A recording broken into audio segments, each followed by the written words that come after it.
Señal directa.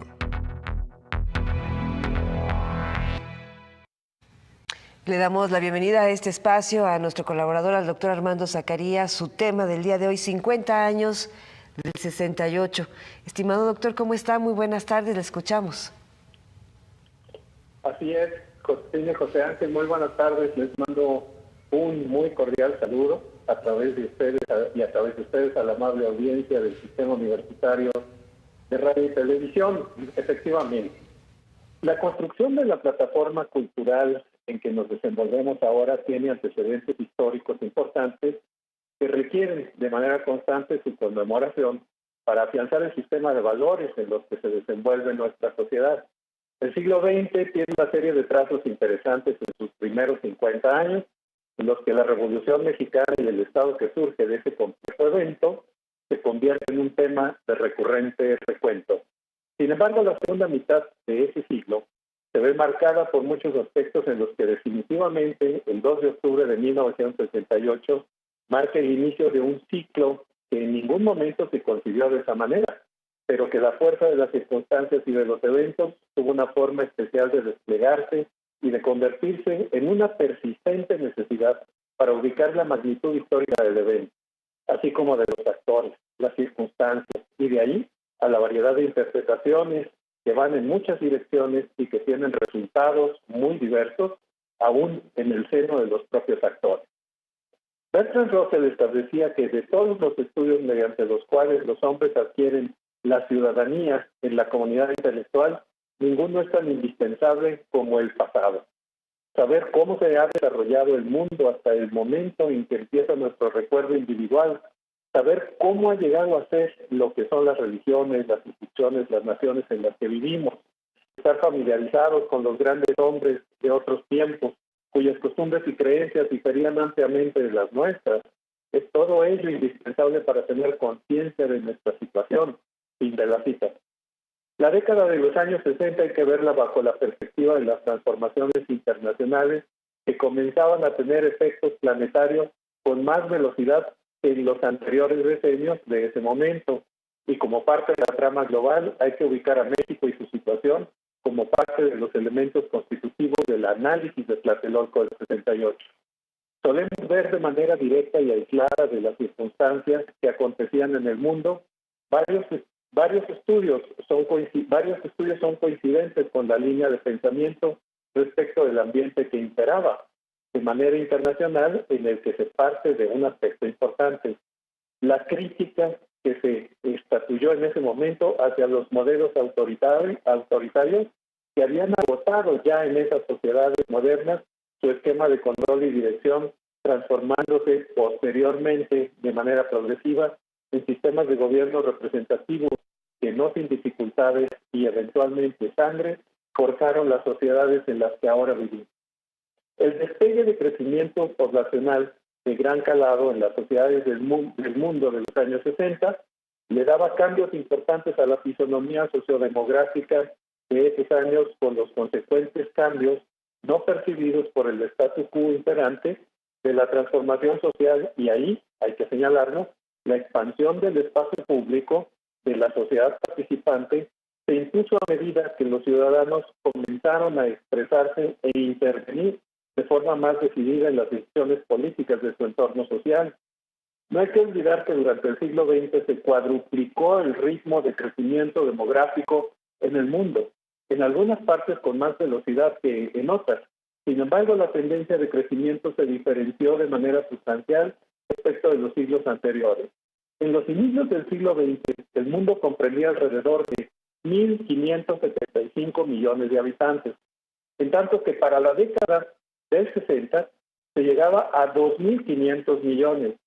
Desde luego que estas cifras contrastan con la suma actual de población, que oscila en los 7.600 millones de habitantes, de acuerdo con las estimaciones de la Organización de las Naciones Unidas. Esto es, en 50 años el planeta aumentó 5.100 millones de habitantes. Estas transformaciones demográficas redundaron en modificaciones socioculturales que, con mayor o menor peso, se extendían en la sociedad, que paulatinamente reclamaba cambios sustanciales en sus formas de representación de gobierno y con gobiernos que se aferraban al mantenimiento del sistema para esos momentos. Se contaba entonces con zonas diferentes de representados con una mayor tasa de educación, con una participación que cuantitativa y cualitativamente participaron en el crecimiento, en la configuración y desarrollo de sociedades urbanas e industrializadas que instauraban formas distintas de necesidades de organización. En nuestro país pasamos de allá en el Rancho Grande a la región más transparente. Francia y Checoslovaquia constituyeron sociedades en las que, como en México, se evidenciaba un agotamiento de sistemas, lo que desató el progresivo camino de las transformaciones representativas que las sociedades demandaron y el largo proceso de los sistemas a los que, sin gusto ni felicidad, tuvieron que adecuarse en las décadas posteriores los modelos políticos que ahora practicamos. Jean-Paul Sartre rescataba el hecho de que el movimiento estudiantil había permitido imaginar una expansión del campo de lo posible. A su vez, Eric Hobsbawm nos permite interpretar elementos contextuales como el hecho de que el crecimiento sostenido de la posguerra había determinado a un sector cada vez más grande de población con formación educativa diferente en la que, como luego fue el caso de diferentes países, la universitaria alcanzaba diferentes ámbitos sociales que no habían estado dentro de esa dimensión de participación social.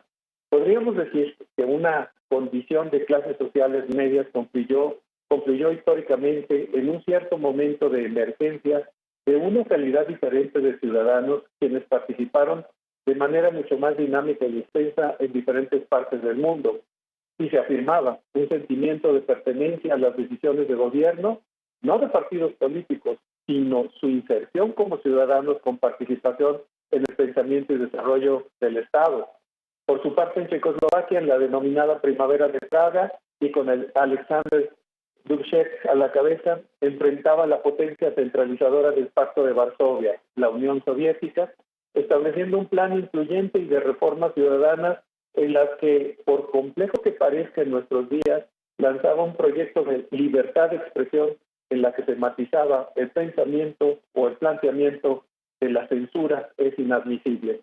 De igual forma, desde 1973 hasta 1975 se llevaron muy importantes protestas en Estados Unidos contra la guerra de Vietnam, que polarizaban a la sociedad norteamericana. En México, diferentes acciones anteriores a Tlatelolco se desarrollaron como marco contextual de las transformaciones del país. En 1958, la rebelión de maestros que se manifestaron dentro del proceso electoral y que significó una rápida y violenta respuesta del Estado en contra de los profesores.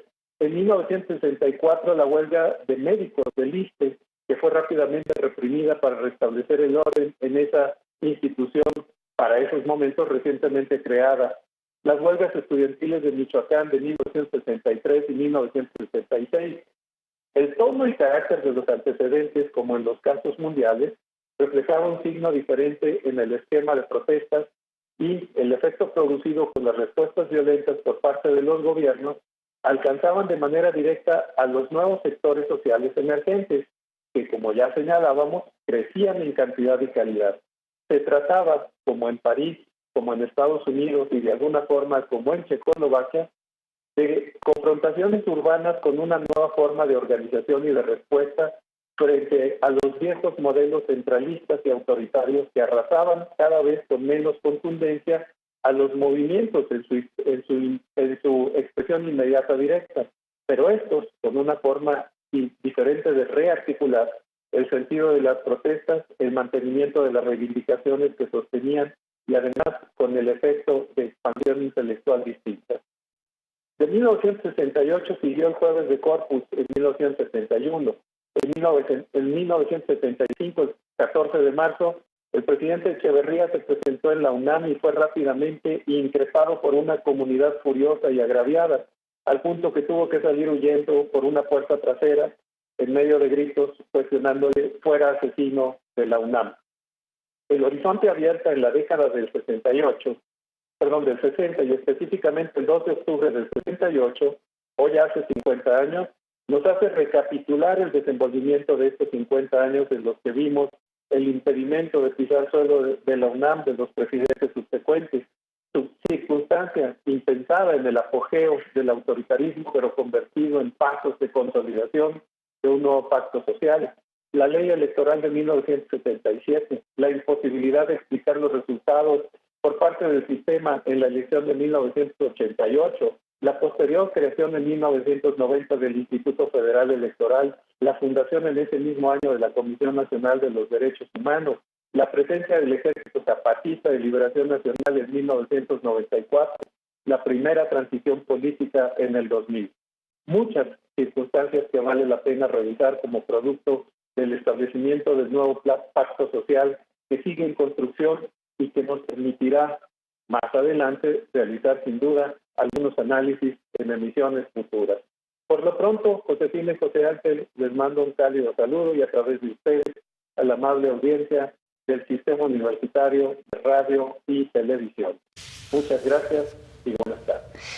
Doctor, aprovechando su presencia y aprovechando el tema, y tenemos un minutito antes de la pausa, nos cuestionábamos, José Ángel y yo, antes de que incluso iniciara su comentario, ¿qué papel jugaban los estudiantes en México en términos generales si el movimiento hubiera sido muy focalizado en la Ciudad de México?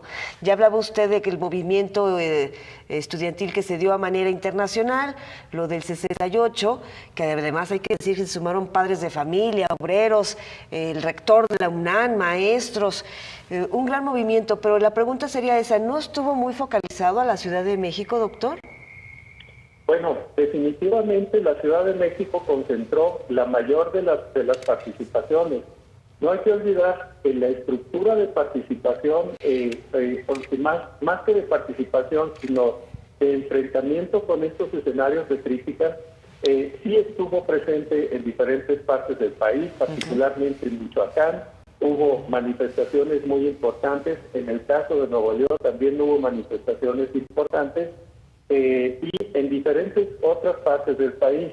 Lo cierto es que el desarrollo de las actividades y de las protestas que tiene lugar en la Ciudad de México, que además no hay que olvidar que era la sede de los Juegos Olímpicos que se iban a desarrollar en ese año en nuestro país, y que además era el primer año que se desarrollaban los Juegos Olímpicos en un país en América Latina, evidentemente que concentró de manera mucho más focalizada el tema hacia la Ciudad de México debido a una serie de circunstancias y de enfrentamientos que tuvieron estudiantes del Politécnico y de la UNAM algunos meses antes.